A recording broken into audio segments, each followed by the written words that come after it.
कबीरदास जी कहते हैं कि ऐसी वाणी बोलिए मन का आपा खोए। ऐसी वाणी बोलिए कि मन का आपा खोए, औरन को शीतल करें आपहु शीतल होए। नमस्कार दोस्तों, कहिए कैसे हैं आप सब। उम्मीद करती हूँ आप सब बहुत अच्छे होंगे। आपकी अपनी पसंदीदा कहानी में आपका स्वागत है। आइए सुनते हैं एक नई कहानी जिसकी रचना फणीश्वर नाथ रेणु ने की है।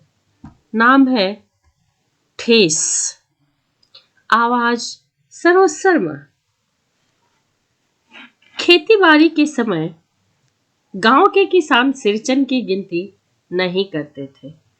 लोग उसको बेकार ही नहीं बेगार भी समझते थे। इसलिए खेत खलिहान की मजदूरी के लिए कोई नहीं उसे बुलाने आता था। कहते थे क्या होगा उसको बुला के। दूसरे मजदूर खेत पहुंचकर 1/3 काम कर चुकेंगे, तब कहीं सिरचन राय हाथ में खुर्ची डुलाता दिखाई पड़ेगा। पगडंडी पर तौल तौल कर पांव रखता हुआ धीरे धीरे चलता हुआ। मुफ्त में मजदूरी देनी हो तो कोई और बात है, बुला लेते हैं। आज सिरचन को मुफ्तखोर, कामचोर या चटोर कह ले, कोई भी कुछ भी। एक समय था जबकि उसकी आज सिरचन को मुफ्तखोर, कामचोर या चटोर कोई कह ले, इससे कोई फर्क नहीं पड़ता। एक समय था जब उसकी मड़ैया के पास बड़े बड़े बाबू लोग सवारी बधी रहती थी। मड़ैया मतलब घर, छप्पर का मकान होता था पहले जमाने में, उसको मड़ई कहा जाता था। उसे लोग पूछते ही नहीं थे, उसकी खुशामद भी करते थे। अरे सिरचन भाई, अब तो तुम्हारे ही हाथ में यह कारीगरी रह गई है। सारे इलाके में एक दिन भी समय निकालकर तो चलो साथ में। कल बड़े भैया की चिट्ठी आई है शहर से। सिरचन से एक जोड़ा चिक बनवा कर भेज दो। मुझे याद है मेरी माँ जब कभी सिरचन को बुलाने के लिए कहती, मैं पहले ही पूछ लेता, भोग क्या क्या लगेगा। माँ हंस कर कहती, जा जा, बेचारा मेरे काम में पूजा भोग की बात नहीं उठाता कभी। ब्राह्मण टोली के पंचानन चौधरी के छोटे लड़के को एक बार मेरे सामने ही बेपानी कर दिया था सिरचन ने।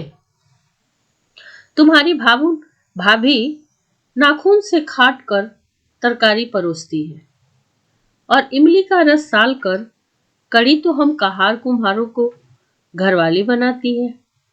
तुम्हारी भाभी ने कहाँ से बनाई? इसलिए सिरचन को बुलाने से पहले मैं माँ को पूछ लेता था।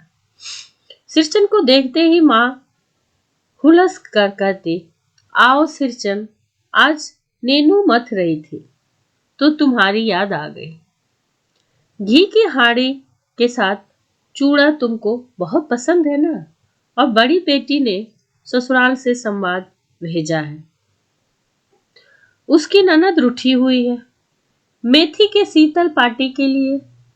सिरचन अपनी पनियाई जीभ को संभाल कर जोर से हंसता है।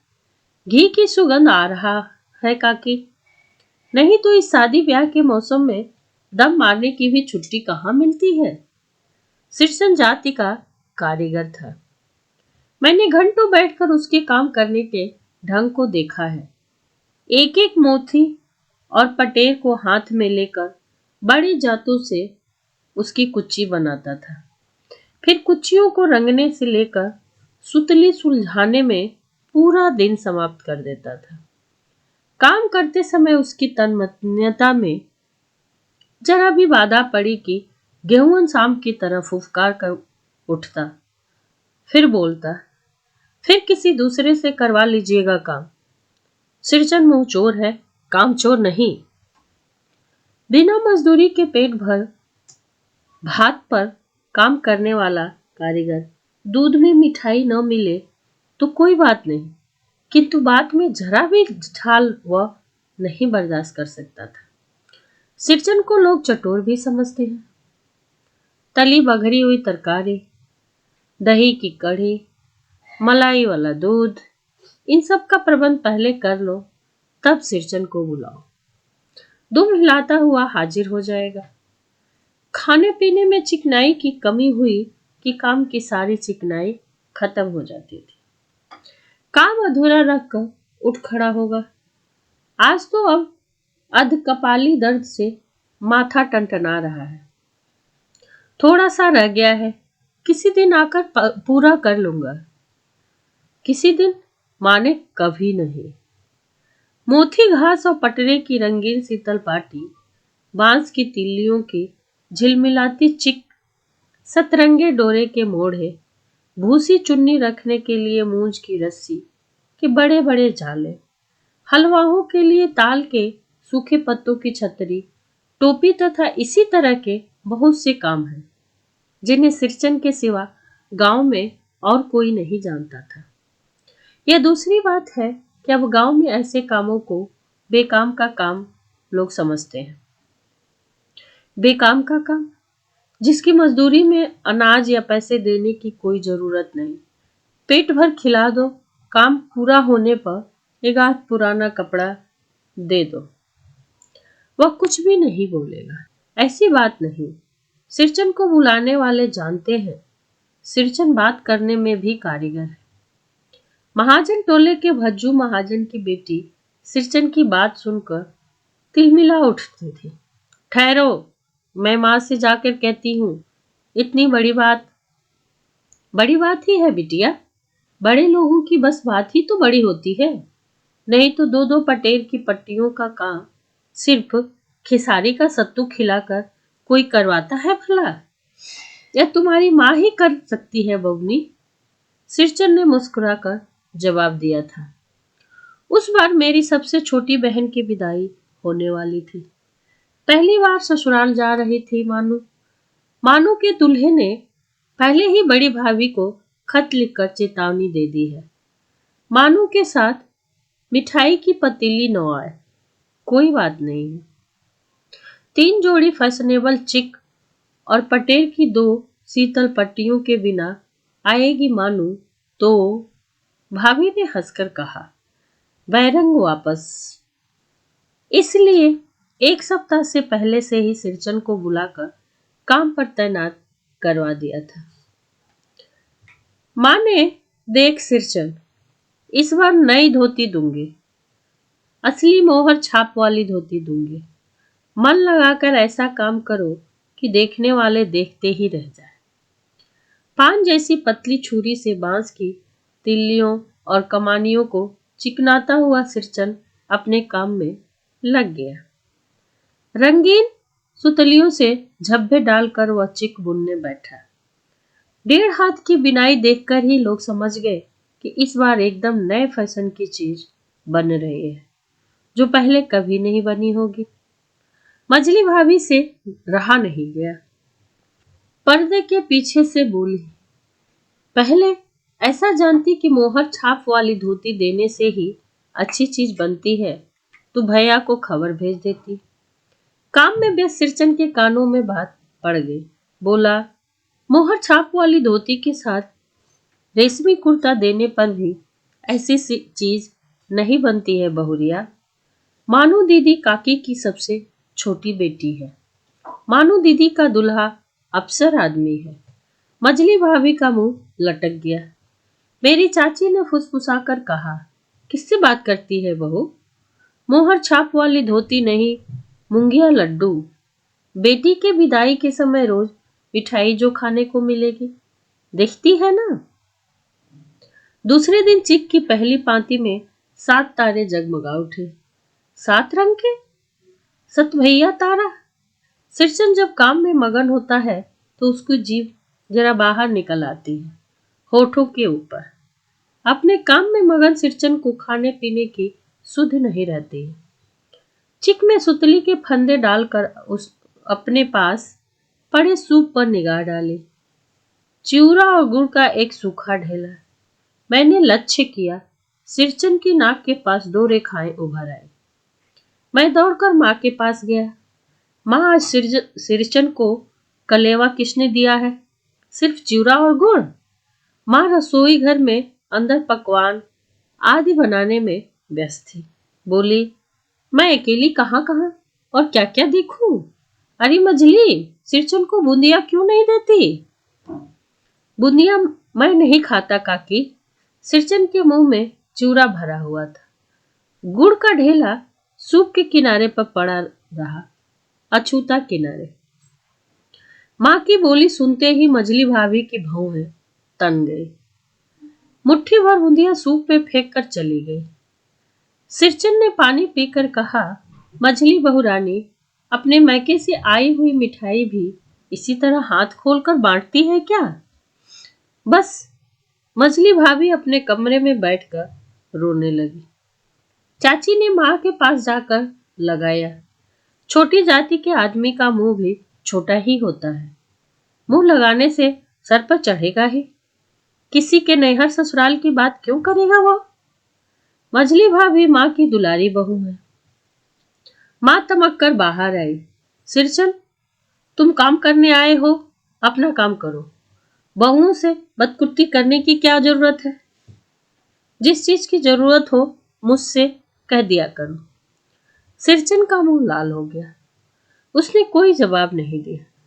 बांस में टंगे हुए अधूरे चिक में फंदे डालने लगा। मानू पान सजाकर बाहर बैठक खाने में भेज रही थी। चुपके से पान का एक बीड़ा सिरचन को देती हुई बोली और इधर उधर देखकर कहा, सिरचन दादा, काम काज का घर, 5 तरह के लोग 5 किस्म की बातें करेंगे। तुम किसी की बात पर ध्यान मत दो। सिरचन ने मुस्कुराकर पान का बीड़ा मुंह में ले लिया। चाची अपने कमरे से निकल रही थी। सिरचन को पान खाते देखकर अवाक हो गई। सिरचन ने चाची को अपनी ओर अचरज से घूरते हुए देखकर कहा, छोटी चाची, जरा अपनी दिबिया का गम कौआ जर्दा तो खिलाना, बहुत दिन हुए। चाची कई कारणों से जली भुनी रहती थी। गुस्सा उतारने का मौका, ऐसा मौका फिर उसे कहाँ मिलता है? छनकती हुई बोली, मस्खरी करता है? तुम्हारी चढ़ी हुई जीभ में आग लगे। घर में भी पान और गमकौआ जर्दा खाते हो? चटोर कहीं के। मेरा कलेजा धड़क उठा। हत्यारों पर नास्ती करूं। बस सिरचन की उंगलियों में सुतली के फंदे पड़ गए। मानो कुछ देर तक वह चुपचाप बैठा पान को मुंह में घुलाता रहा। फिर अचानक उठकर पिछवाड़े पीक थूक आया। अपनी छुरी, हंसिया वगैरह समेट संभाल कर झोले में रखा। टंगी हुई अधूरी चिक पर एक निगाह डाली और हनहनाता हुआ आंगन से बाहर निकल गया। चाची बड़बड़ाई, अरे बाप रे बाप, इतनी तेजी! कोई मुफ्त में तो काम नहीं करता। 8 रुपए में मोहर छाप वाली धोती आती है। इस मुझौसे के मुंह में न लगाम है, न आंख में शीतलता। पैसा खर्च करने पर सैकड़ों चिके मिलेंगी। बातर टोली की औरतें सिर पर गट्टर लेकर गली गली मारी फिरती हैं। मानो कुछ नहीं बोली, चुपचाप अधूरी चिक को देखती रही। सातों तारे मन पड़ गए। माँ बोली, जाने दे बेटी, जी छोटा मत कर। मानू गए, मेले से खरीद कर भेज दूंगी। मानू को याद आया, विवाह में सिरचन के हाथ की शीतल पार्टी दी थी माँ ने। ससुराल वालों ने न जाने कितनी बार खोलकर दिखलवाया था पटना और कलकत्ता के मेहमानों को। वह उठकर बड़ी भाभी के कमरे में चली गई। मैं सिरचन को मनाने गया। देखा, एक फटी शीतल पाटी पर लेटकर वह कुछ सोच रहा है। मुझे देखते ही बोला, बबुआ जी, अब नहीं। कान पकड़ता हूं, अब नहीं। मोहर छाप वाली धोती लेकर क्या करूंगा? कौन पहनेगा? ससुरी खुद मरी, बेटे बेटियों को ले गई अपने साथ।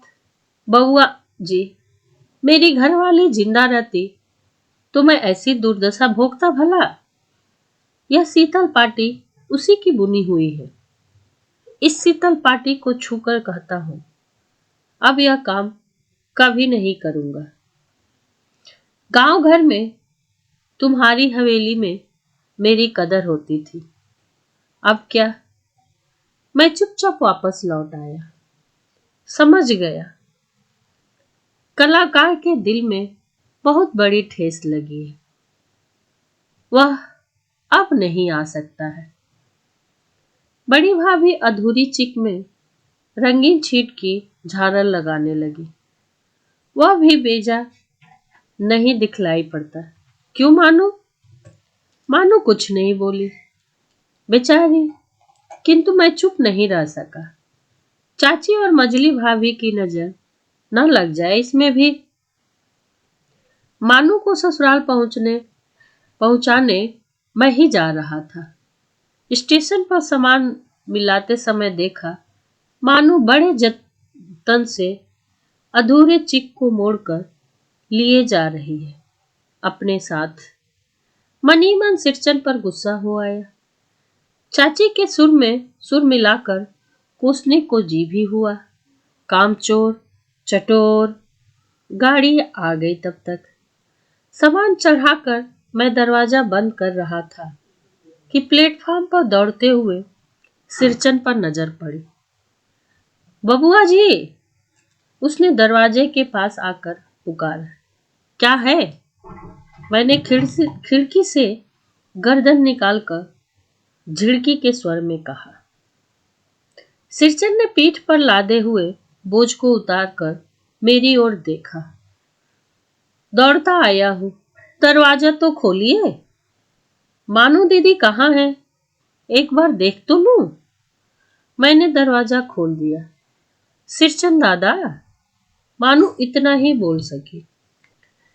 खिड़की के पास खड़े होकर सिरचन ने हकलाते हुए कहा, यह मेरी ओर से है।